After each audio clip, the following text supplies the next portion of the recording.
I'm doing well. It looks great, Yeah. doesn't it? Every time we see you look younger and younger. What are you doing? Oh, I like that. This Sunday, are you? Yeah, Okay, what's the great. secret up there in Michigan? What's going on? I don't know really.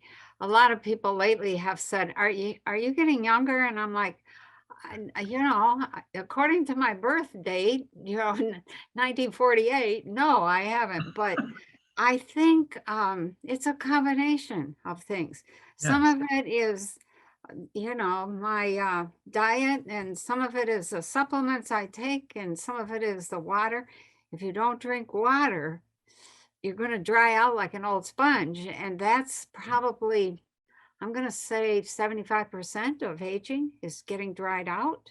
You Yeah. can't afford to do that. Some of it is exercise I do. I develop these little exercises that are very different. My son says, "What are you doing?" And it's just an exercise to generate electricity because that drives transactions. Hmm. The other thing is I don't have any agenda. So people often have, let me see if I can do it. They're like this all the time. And that's the tension of an agenda for who knows what. Usually they don't even know what. Yes. And you can't, you have to stay open. I'm going to say because it uses less energy. Yeah. And so then you have more energy. But I think the exercises that I do are the secret. So I started years ago with these little exercises with Edgar Casey. I read a thing on Edgar Casey, Yeah. like one line in a book that thick. Yeah. And the one line was every morning, to have better eyesight, look up put your eyes up as far as you can, look right as far as you can, Mhm. down, put your eyes down, Yeah. and then left, and just keep going around, a few times. I don't remember how many times he said, but I started doing that. And then it became exaggerated, you know. And then what I discovered was that the twisting of the spine, when you're doing that, and my legs are folded Indian style. Right. So my hip girdle is going back and forth like this, and my neck is going back. That generates electricity. Interesting. So a lot of electricity. Mhm. And it allows you to walk and bend and stoop and squat, all the things you used to do when you were 10 years old and didn't even give a thought to it. Wow. So, Well, we hadn't intended to talk about physical exercise today, but I know. it's good. This is fascinating because when you relate that to electricity, I mean, that's what it's all about, isn't it? I mean, It electricity, is. magnetism.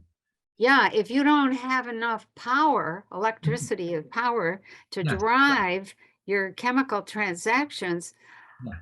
ain't nothing happening. Wow. So Wow. when you have all that electrical energy available, the Yes. other thing that people don't understand is that the body is a battery pack Mhm. for the organs, Mhm. and that the big muscles are really the battery packs. The fascia is the wiring system, Yes. and the organs, when you have a muscle that doesn't hold a charge anymore, Yeah. it's usually dried out, or it doesn't get any exercise if there's no demand on it. Right. And so that organ is what goes down. Right. And you know how Aingeal Rose has many times said to me that places matter. Places are very important because they Yes. may be portals or there may be electricity or magnetism in particular places. So, I mean, we're here in the high desert of Arizona, and there was Yeah. like a storm the other night, a thunderstorm, and the ions in the air, like it was magnificent, beautiful feeling, Oh fresh. God. Do you think that is connected in some way to that feeling of being healthy and well? Yeah. Yeah. And when you're in the high country, often there are hilly, mountainous kind of peaks around, not always, but those peaks channel energy, which comes out and then does this. And so Right. you're the benefactor of that. So you get a Yeah. little bit of that. Yes. And on my property, I have some photos of the energy coming out of the land, coming right out of the earth.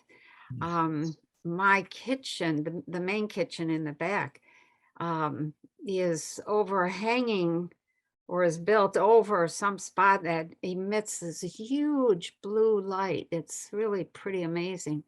And then we have a vortex on the property. And then we also have, some photos where it's like, what is that coming out of the ground? And it's light. Is that where So, those men in brown robes live? Do they? yeah, I don't know where they live. I haven't talked to them for many, many years. But it's really interesting because before we bought this place, we bought 6 other places. Yeah. Damn, I got a hair in my mouth. And every single one of those deals, we had even put money down, got approved by the bank, Yeah. got right to the closing. We got of those deals, all 6 of them, one after another, even after we had been approved for the mortgage, got right to the closing, and discovered something that's either we or the bank said that's a no-go. Wow. One place was, Yeah. it had just really screwy electricity. We did not know about the history of that. Another place we didn't know when we bought it that the water had been condemned. So we found that out at the closing and said, no, sorry. Yeah. But Another one, the bank. like you're being guided all the way, like you're. Not only that, before we started trying to buy any of those, I had a dream that we were going to buy a house on the corner of 32nd Street. And I had a picture of the house and, all the stuff, Aingeal, that you do, the pictures, the feeling, the ceilings, et cetera, et cetera. Yeah. And son of a gun, we were over across the state. I had never even been over here. And guess where we are? We're on this country road called 88th Avenue. It sounds really classy, but it's nothing but farm. And there's an unused, unbuilt road that is called 32nd Street. Well, now, isn't that amazing? Yeah. And we Yeah. did not know that when we finally Yeah. bought this place. Wow. Yeah. So, Aingeal Rose often talks about the importance of feeling a place, Yeah. being tuned into it. And in fact, that's what led. I complain about my place. Well, that's what led us to Sheko Canyon, for example, because she kept Yeah. saying, I have to go there because I have to feel it. I Yeah. have to feel it. Yep. And so you're obviously picking up the guidance, the intuition. Yeah. I know just what you downstepping. mean, Aingeal. Yeah. You can go there, but when you're physically there, something else happens. Yeah. That's right. Yeah. Yeah. Now, that Yeah. leads us beautifully, Penny, into something that we just found out yesterday. Oh, And I find it rather shocking. And it is that I used to live in Cairo in Egypt. And I worked there in and out of Egypt for 6 years ago. Of course, I didn't know what I was doing then, didn't know. I mean, I could see, I could look out my living room window and I could see the pyramids. But, did it mean anything to me at any level? I'm like, I was a tourist as far as that was concerned. I had no idea. It was in the oil business. Yes, I was in the oil Yep. business at the time. But we just found out yesterday that the Egyptian government are building a wall, like a 5-meter wall, that's 15 feet of a wall around Giza Plateau. the Giza Plateau. And Wow. it came as a huge shock to me. Now, the reason why I think they're connected with what you're saying in terms of feeling a place, right? Yeah. There's no doubt that there's energy there in Egypt, because one thing I do remember very clearly was whenever I flew into Egypt, like miles high in the sky, and you could be an hour or two out, and you'd feel this sense of awe and excitement and potential. Do you know what I'm saying? You could feel as if you were entering into something that I couldn't understand it at the time. I didn't know what it meant.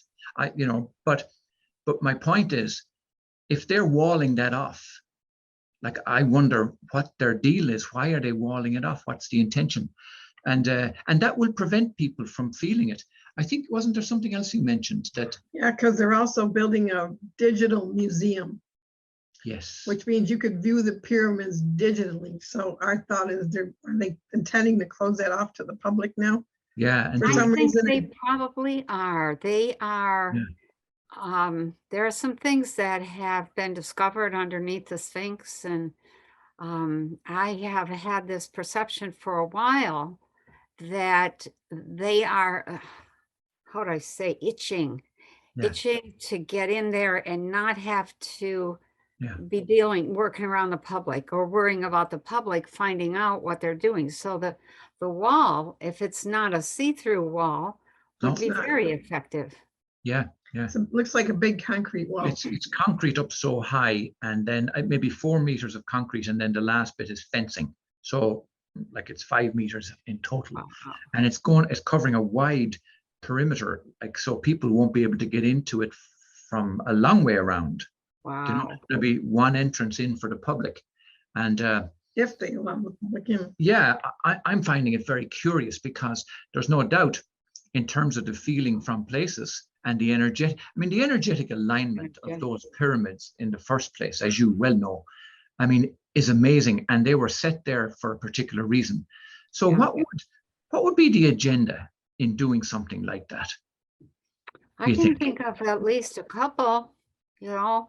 One Yeah. thing would be to experiment scientifically without having anybody pick up on what they're doing. Another thing would be to excavate.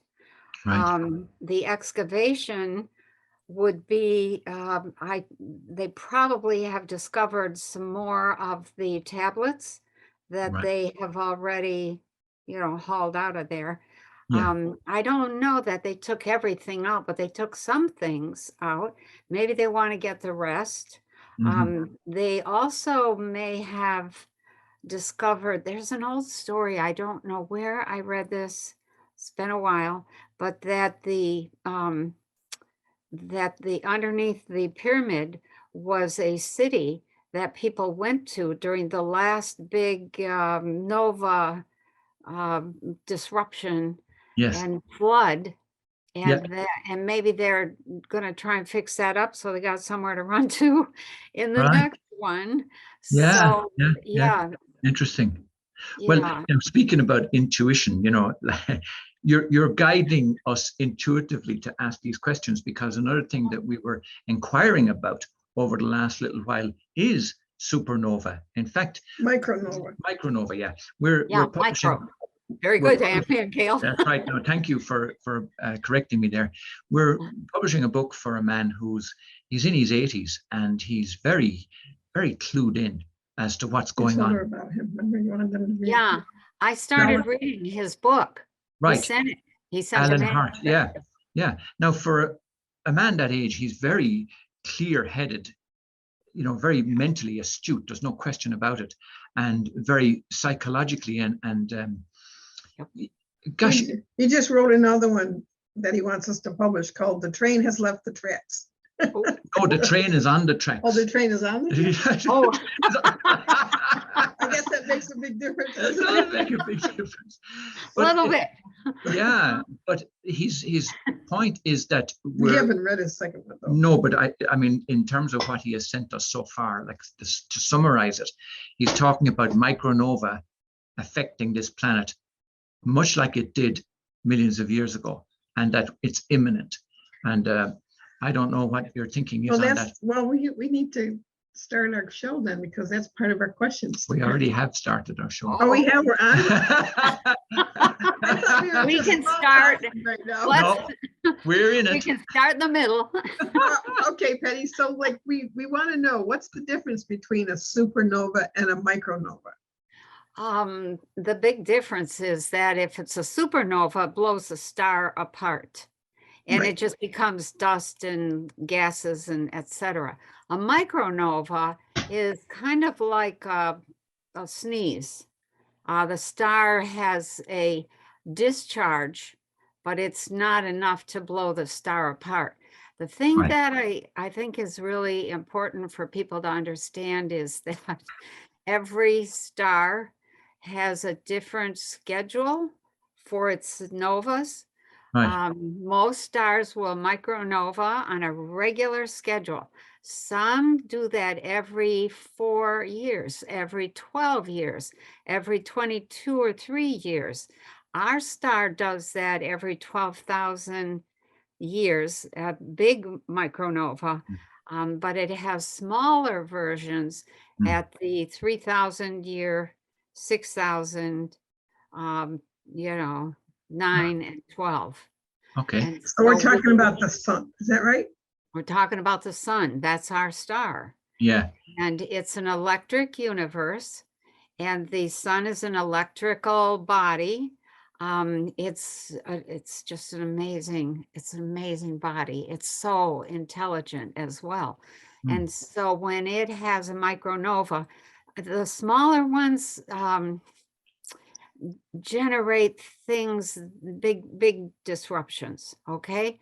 But the major micronova is a big deal. And Mm. it's been 12,000 years since the last one. So Right. do you guys know about the mud floods? Yes, we do. We don't really know Yeah. what caused them, though. We've Yeah. heard of No, them. we don't. Yeah. And Yeah. and I think that there are, I'm gonna say, even though there's some evidence that says our star does something every 3,000 years, there's other evidence that says that there's something in between that, like every 1,500 years. Right. That would make sense, So, because yeah, that would time wise that would connect with those mud floods. We've seen evidence of that all over yeah, Europe, especially. I haven't seen much evidence of it here in the United States, but certainly in the buildings with the over basements and the high level of the roads in terms of yeah. the San basement. Francisco. Yes, yeah, certain places you'll see it more than others, and Yep. it's fascinating. It certainly is intriguing to explore that, because I what know. we find ourselves doing is it's very easy. We find it's very easy to get into like the conspiracy theory side of things, but to step back from that and look cosmically at stuff, look universally at things, then it starts to make a whole big difference to how you look at things and interpret things. That's what we find. And so maybe there is something to what Alan is saying in terms of a micronova pending, Yeah. if it's in that time Well, frame. the next one is now 2047, give or take 50 years, give or take. Some people say give or take 100 years. Yeah. So we're right there. We are right there. Yeah. So what's the implications of that for us if we were to experience it in our lifetime? Typically, it's an extinction level event, but not quite. Is that okay? It's Some not people very suffer through encouraging. it, do they? Be gentle with us Oh. now, Penny. Yeah. Okay. So the whole nova, do you know the process that occurs? No. You want me to explain the process? Yes, please. Okay, so the sun has this massive discharge, and when it blows, it pushes all kinds of debris in space between us and the sun Okay. at us and every other planet for that matter. Yeah. And so it takes 8 minutes from that journey from the sun to the planet. And what happens is the side of the planet that's facing the sun gets pummeled by a ton of space debris, number one. Oh, wait a second. No, that's the second half of it. Back up. So the first part of the discharge is this massive energy wave that comes through space, and it hits the atmosphere around our planet. And if you remember your 9th grade science, when you compress a gas, it heats up. When you decompress a gas, it cools down. So this wave creates a huge amount of compression on the side of the planet facing the sun. And that compression wave causes the temperature to spike to 2,000 degrees Fahrenheit, setting everything on fire on that side of the planet. Yeah. So it also has a tendency to like jar the planet just enough so that she quits moving, quits spinning. Mm. And that, but the oceans don't. They keep going. So the oceans kind of put out the fire if Right. so that, but it's a massive flood event because the oceans come right out of their banks. Right. And they roll across whole continents and Mm. cause all kinds of difficulty. So then, so there may be a jerk in the planet enough for a stoppage that creates a huge wave, and it's different every time. Mm. It's a little different every time. So then 17 hours later, after the initial compression wave, all that debris comes at the planet and it's rotated to the other side of the planet. And that side is the one that gets just pummeled into smithereens by all kinds of space debris. Wow. So that causes, there's another factor here as well. When the planet gets hit by that first compression wave, it blows the atmosphere away on one side of the planet. So what do gases do? They even out. They spread out into whatever space they have available. So the atmosphere from the other side of the planet comes rushing around to fill in what got blown away. And that creates not only 200-mile-an-hour winds, but it causes massive decompression, and that chills the planet. So the chilling is down into you don't want to know what the temperature is. I said to be nice to us now, be gentle. Yeah. We're screwed, in other words. Okay, so it's down. So that's how all those animals got frozen up in the north. Yes, makes sense. Yeah. There's whole islands composed of nothing but animal parts and tree parts and bushes and rocks and things like that, that all piled up for some reason in one spot up in the north. So so let's go back to the initial compression wave. Let's say that hits on the ocean. It doesn't hit land. Okay. So what that does, because of the heat, it immediately vaporizes like the top 400 feet or meters of the ocean. And all of that becomes water vapor. So now 400, 500 meters or feet, I'm not sure what it is up in the air, and that's going to come down, and it's coming down on a planet that has cooled to an extraordinary degree, and you get, I forget, I think it's 400 feet of water or what meters, whatever it is. I should look in my book because it's all in there. That creates 19,000 feet of snow that snows all the way down to Missouri in the northern hemisphere. Yeah. And has lesser amounts of snow further south. And it takes about 30 years for the dust around the planet to clear, for the sun to shine again. And people have to be ready for that. And old time civilizations have always brought that knowledge forward. Yes. And have said we need to be ready to go underground. And so we have evidence of civilizations that went underground and stayed there for quite a long time. Yeah. And that's how we survived in the caves. Native American Indians have several stories Yes. of their emerging. Yes. Yeah. And so do the the people from Mexico. Yeah. The fifth sun. Right. That's called this. Those are once the sun has a nova, a micronova. Yeah. And it sort of gets blotted out by dust for the next 20 or 30 or 40 years. That's called the period of making the new sun. And so I think we're on the sixth sun. This next nova will be the sixth sun, and there's quite a bit of meeting going on with people who pay attention to the Right. that whole Yeah. cultural thing, and they're preparing. Yes. So there are other people down in South America that are preparing underground buildings. And I've said to people many, many times, yes, I have contact with people from other planets. And I usually will get a question that goes something like this. Well, where are they all? We don't see any evidence of Yeah, them yeah. anywhere. Yeah. And the ones that are still associated with a planet do not live on the planet. And when you ask them why, they will say it's too dangerous.